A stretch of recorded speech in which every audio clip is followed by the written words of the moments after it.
Members ఎంత attend అవుతారంటే వీళ్ళు వాళ్ళతో ఉన్నటువంటి కమ్యూనికేషన్ దీనికి ఒక ఎగ్జాంపుల్. అంటే ఎంత కేరింగ్ తీసుకుంటే కనుక ఆ పిల్లల వల్ల మన స్కూల్కి రెగ్యులర్ వస్తుంది. ఇంకోటి ఈ పిల్లలు ఎక్కడో మన స్కూల్ ఎక్కడో ఊరికి దూరంగా ఉన్నది, ఆ ట్రాన్స్పోర్టేషన్ చేయాలి. మీ అందరికి ఇబ్బంది అవుతుందని నెలకి 5,000 సొంత ఖర్చులతోనే మన గ్రామ సర్పంచ్ సురేష్ గారు కూడా అటోపీ పెట్టడం వల్ల వీళ్ళందరికీ కూడా నాకు చాలా కన్వీనియంట్ అయిపోతుంది. ఎందుకంటే ఇది అంగన్వాడీ పిల్లల స్టేజ్ వాళ్ళు ఇక్కడ తీసుకురావాలంటే పేరెంట్స్కి ఇబ్బంది అవుతుంది, వాళ్ళు సొంతంగా రాలేదు. నేను గతంలో అనుకున్నా ఈ 6 సంవత్సరాల క్రితం స్కూల్ మూతపడ్డారంటే ఈ పిల్లలు ప్రైవేట్ స్కూల్ పంపేవాళ్ళు చాలా మంది. ఎందుకు వీళ్ళు పురపాలక రోజుల్లో పెట్టుకోవడంలో రావాలి.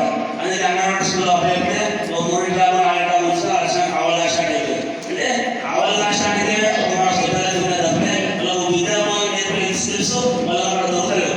కాబట్టి వాళ్ళు ఏం చేసిందంటే వాళ్ళ స్తోమతకు మించి మన ఊళ్ళో 400 గడుపులు ఉంటే చాలా మంది గరీబులు ఉన్నారు. గరీబులు సంవత్సరానికి 50,000 ఆదాయం ఉంటుంది, కానీ ఇంటికి 2 పిల్లల్ని ప్రైవేట్ స్కూల్ పంపిస్తున్నారు. ఎందుకు పంపిస్తున్నాను అని అడిగితే మన ఊరు దూరం ఉంటుంది, ఇక్కడికి 12,000 రసీదే కావాలి, పడిపిదో 20,000 కావాలి. అంటే ఒకరికి 30,000 సవరణ పెడితే ఇక్కడికి 50,000 కావాలి. వాళ్ళ సంపాదన భార్య పడలు కట్టబడి కూడా 50,000 వస్తలేదు వాళ్ళకి.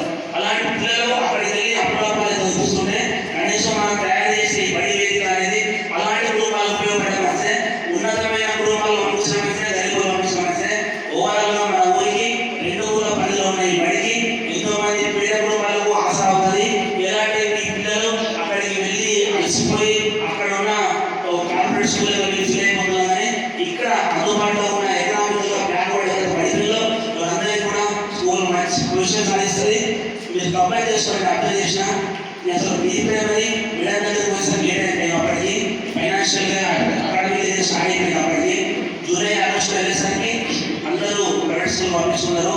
తర్వాత కూడా ఇంతమంది రావడమే చాలా గొప్ప విషయం. ఇక్కడ మామూలు నమ్మి మీ పేరెంట్స్ ఇక్కడ పంపించారు. మీ అందరికీ కూడా మంచి రిటర్న్ చూపిస్తాం. పిల్లల నాలెడ్జ్ చాలా డెవలప్మెంట్ అని ఆల్ఫాబెట్స్ కానీ నెంబర్స్ కానీ వర్డ్స్ కానీ వాళ్ళ యొక్క టెక్నికల్ స్కిల్స్ కానీ కమ్యూనికేషన్ స్కిల్స్ కానీ చాలా డెవలప్మెంట్ ఉంది. డిసిప్లిన్ చాలా రావాలి. డిసిప్లిన్, డెడికేషన్, డివోషన్ అంటాం కదా, అవి 3 కూడా చాలా ఉన్నాయి. అవి నేర్పించేటువంటి టీచర్స్కి ప్రత్యేక ధన్యవాదాలు తెలియజేసుకుంటున్నాం.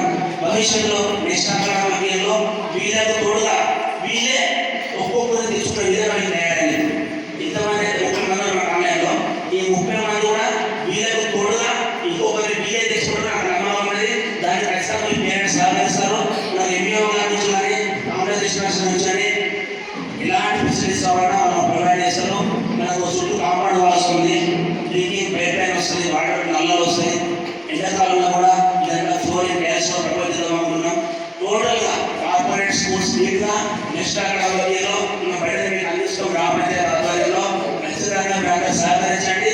ఎలాంటి పేద కుటుంబాలు కూడా మీ సోమత గురించి ఎక్కడో పంపించి అప్పుల పాలై పిల్లల ఎడ్యుకేషన్ని మధ్యలో నష్టపోయేలా తయారు చేయడానికి దయచేసి మీకు మంచి సౌకర్యం లభిస్తుంది. తీసుకెళ్ళవలసిన మంచి అభిలషిస్తున్నారు.